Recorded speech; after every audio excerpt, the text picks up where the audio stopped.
Good afternoon and welcome to Salon Talks. I'm Alli Joseph and my guest today is comedian, writer, and political commentator Jordan Klepper. Klepper cut his teeth, he's right here, in comedy in the Second City and Upright Citizens Brigade, and most know him from his work on The Daily Show. Jordan has a new docu-series premiering on Comedy Central May 9th, right? May 9th, Thursday. May 9th at 10:30 p.m. called Klepper, in which he leaves the comfort of the studio, which we all know and love like this, so nice, where we're comfortable, so and embeds on the front lines of America's push for change. Welcome, Jordan. Alli, thanks for having me. Thank you for being here. Yeah. This show covers a lot of issues, and from veteran deportation, oil pipeline activism, Native American visibility. Classic comedy subject. Yeah, really funny. Did you come up with all the topics yourself? I'd like to say yes, but I do have a team of researchers, writers, producers, and we sort of start out with a board of big topics that we want to see how to jump into it. But essentially, we take big topics, we needed to find small, localized versions of those topics and find characters who were compelling, who could tell that story, and also the show was really looking at these issues but through the lens of activism and people who are taking action. So when we found people we liked, we saw if there were things I could be a part of or go to. And so from that, we started to whittle down a giant board of topics to the few that we were able to tell full stories on. And you make a good point there, because when you're producing shows like this, we know as producers and writers, like, it doesn't just come together. And especially something that's comedic has to be researched heavily. And how many of the groups of each silo did you have to, sort of test?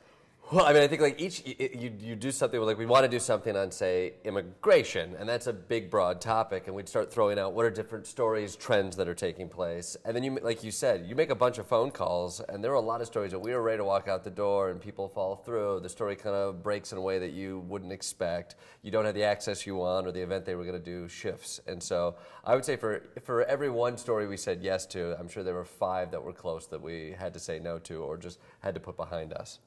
And what if they're not funny? I mean, I think that's what like they're not in on the joke. It's right? hard to. I think this was a challenging series, because I do think finding the humor in these. I dropped a lot of the irony that you would have on, say, The Daily Show, and went to some darker places. And I think for us, the goal was, that's why we wanted things happening where I could be a part of it. Where, like, the joke isn't on veterans who are dealing with PTSD.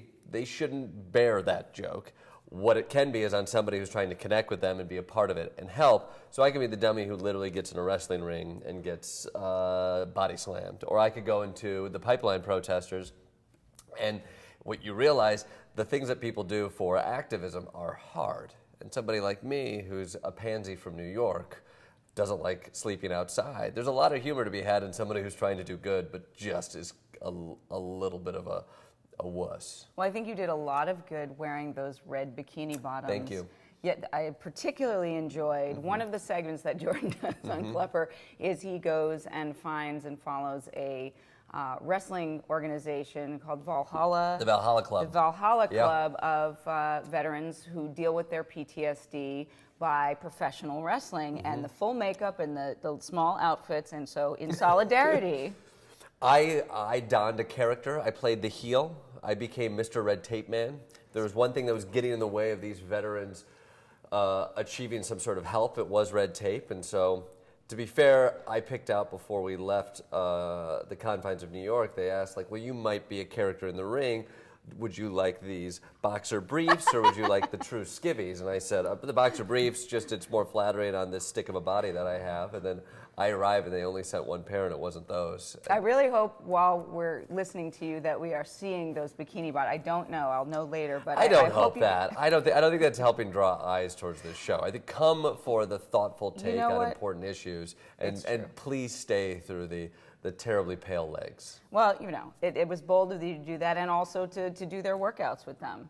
I did, yes. And by that, I mean I was beat up by them. I attempted to do push-ups with them, to stretch with them. I'm not the most active or limber person, so it's what I do for American veterans. All right, well, and in there you have the guy say, what can I do? Not buy you a beer, buy you a coffee, go get out there and see what they experience. Yeah, interact. So, all kidding aside, which of the many issues that you've covered resonated the most with you? I do really get something from all of them, and I think like as a whole, watching people in this country take action, even if you don't agree with their point of view, they care about changing the landscape they live in.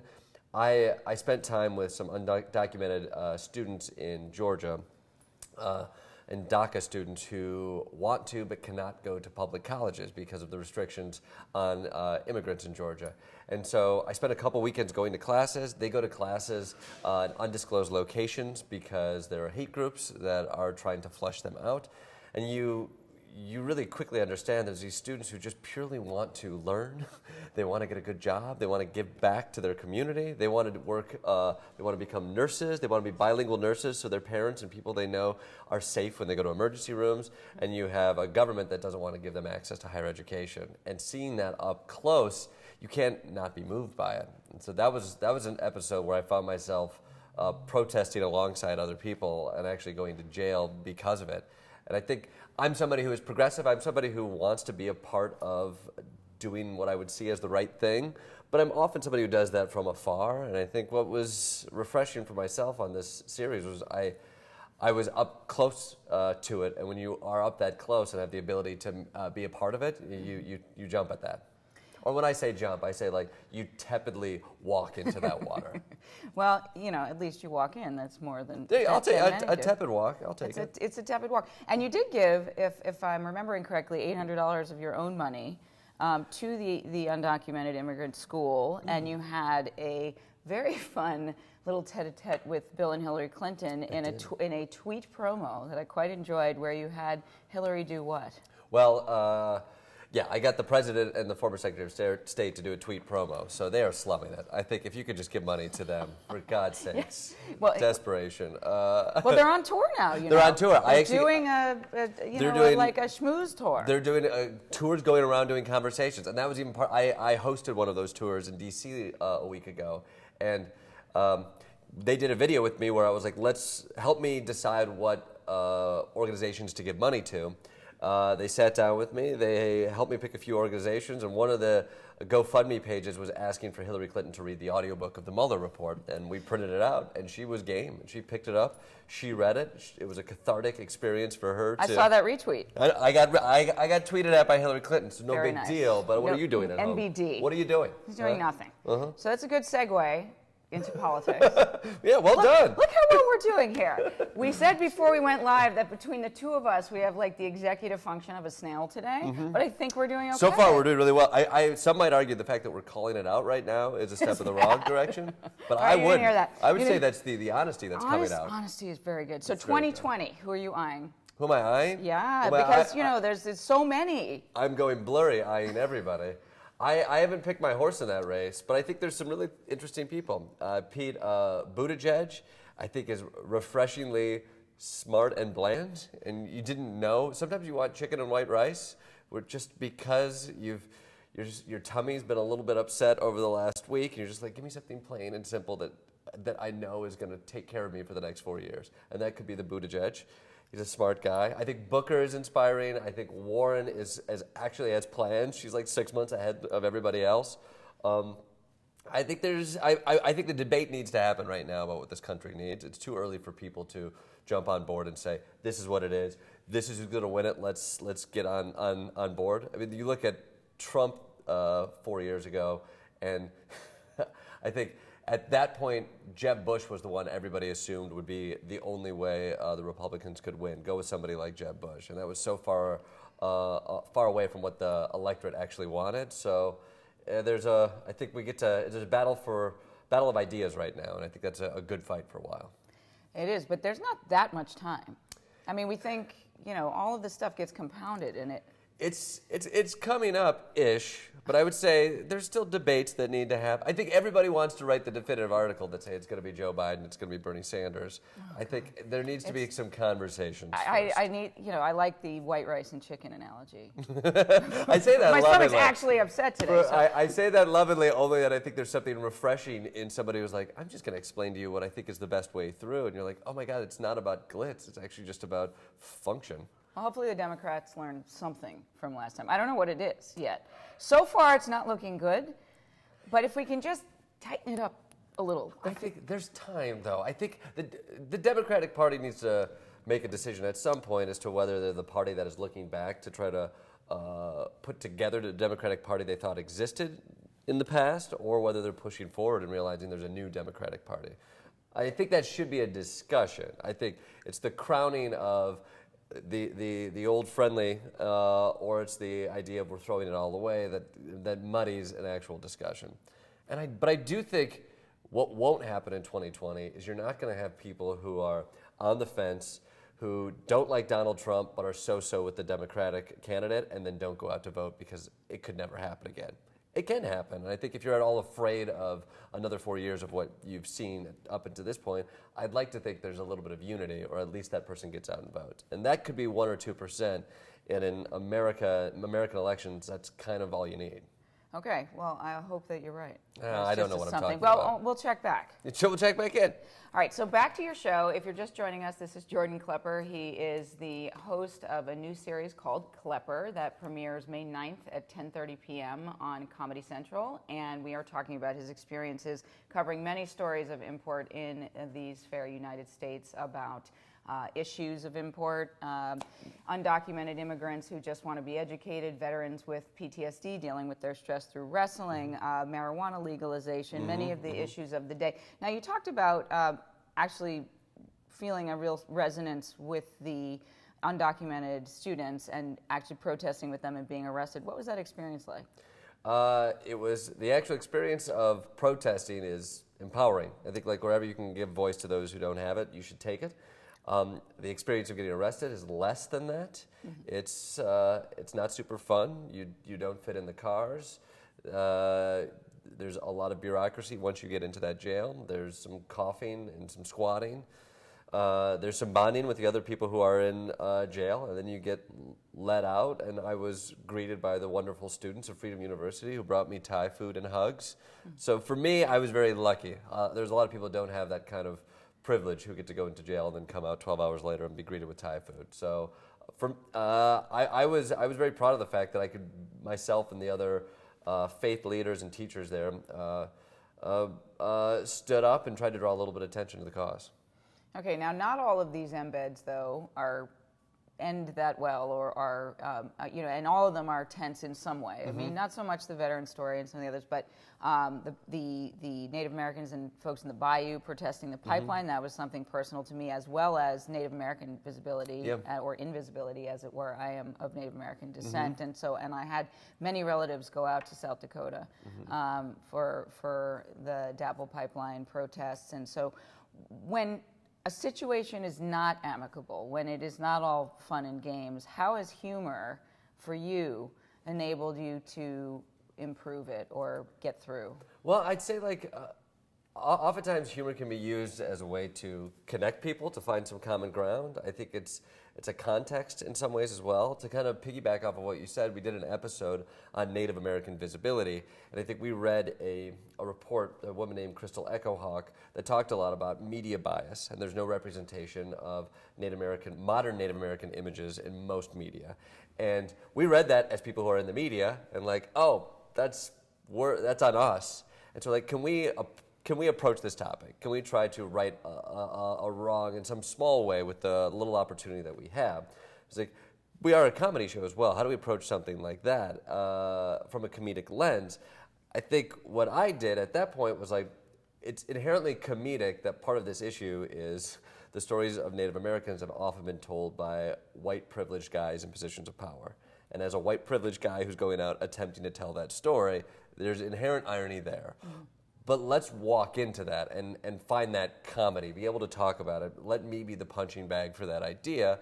And also for somebody who is maybe trying to do what I'd like to see as the right thing, but doesn't necessarily have the right steps to do it. I think that comedy hopefully can humanize something that otherwise can feel dry on paper. Okay, so there is an old adage, and somebody famous said it, or it might have been my dad, but that a fart is funny in any language. True? Yeah, I think because a fart is unexpected. Humor is the great equalizer. It's the great equalizer. We all like to watch something unexpected or anything that comes out of your butt is going to be somewhat funny. But is humor also the great equalizer? I think it is. I think it's at the very least humor's baby explosions of humanity. How about that? Did your dad say that, or was that me? Sorry, you lost me at butt and baby explosions of humanity. Maybe baby I'm explosions. sorry, I shouldn't have said mini explosions. All right, our executive function is slipping. I was onto something profound. It was. I was like, it's a glimpse into our own humanity. It's an exaltation of our humanness. It's a baby explosion. Is All what right, it see, is. look, right, what we're doing here. It's So not close. that good, but in Upright Citizens and Second City, this is how you learn to think on your feet. You would embrace this. You would keep moving forward, and you wouldn't judge. So how did improv help you? It allows me to get through weird moments and know that there's another weird moment coming up. I have no more weird moments for you. But seriously, did improv help you adapt to some of the situations that you've encountered in your embedding here? 100%. I think I've been doing improv and teaching improv and a part of the improv world for decades. And the basic tenets of improv is accepting and building and listening.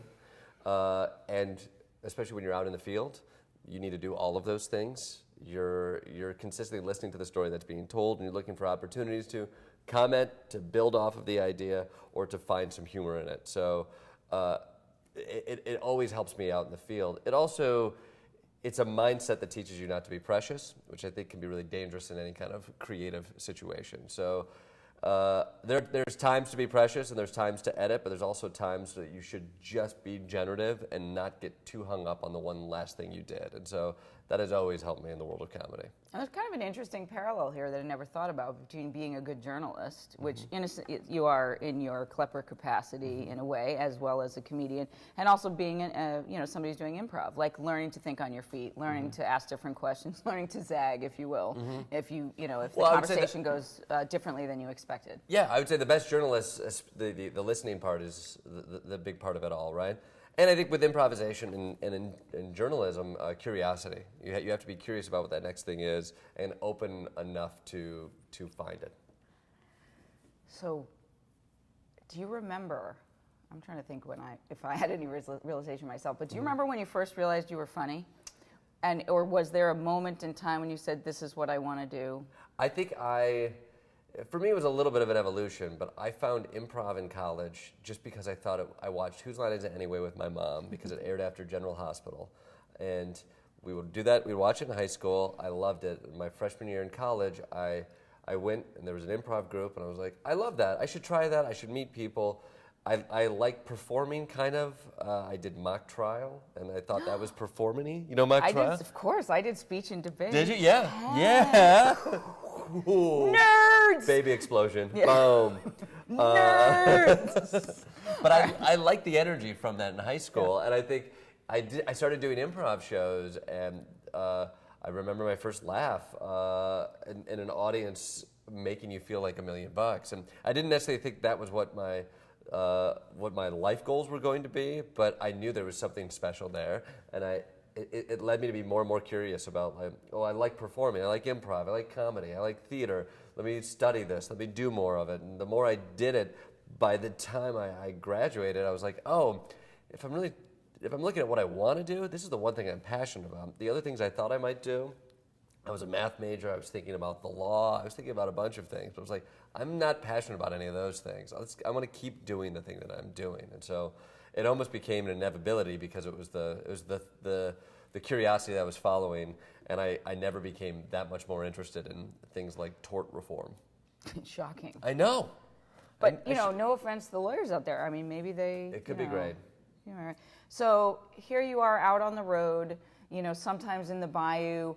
Frankly, of all of the things I saw, even the arrests, for me, the most terrifying would be sinking in the bayou where there are alligators. Me personally, did you get leeches? I didn't get any leeches. I'm already having nightmares. It was the worst. I used to do a show behind a desk in an air-conditioned studio. Yeah. The studio is so nice. Yeah. No, I was in the middle of the bayou, and our boat sank, and you are swimming. 20 minutes earlier, they had been pointing out alligators, and we're swimming trying to get all of our gear before it sinks. So it was you could stand, because what happened to the camera? Well, because the cameras were in cases, and so they were floating. Right. Okay. And our camera guy was incredible. Honestly, there was a moment where he literally, We sank and hit a tree that was so basically we were like 10 feet away as we hit a tree.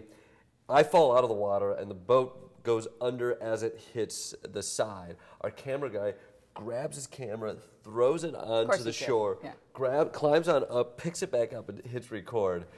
It was amazing. It was an incredible move. Wow. So he gets us all coming on up, and half of the cameras that already went under, we were just like, maybe we got some of this footage as well.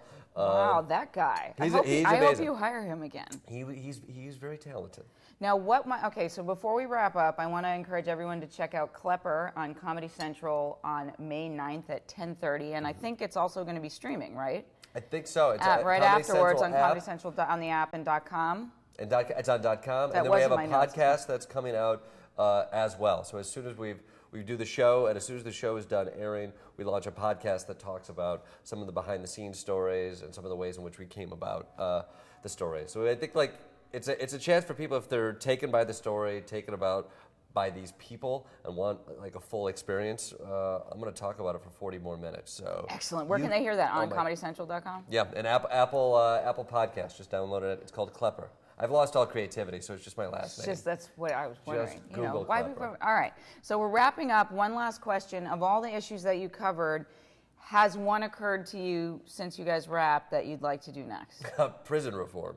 Really? Yeah. He says it with a smile. I say it with a This smile. guy. I spent some time in jail, and all joking aside, when you're in general population, you start meeting a lot of people who are stuck in a loop where they can't pay bail, they lose their jobs, they're still in jail, they're getting moved from jail to jail. I had read about that before.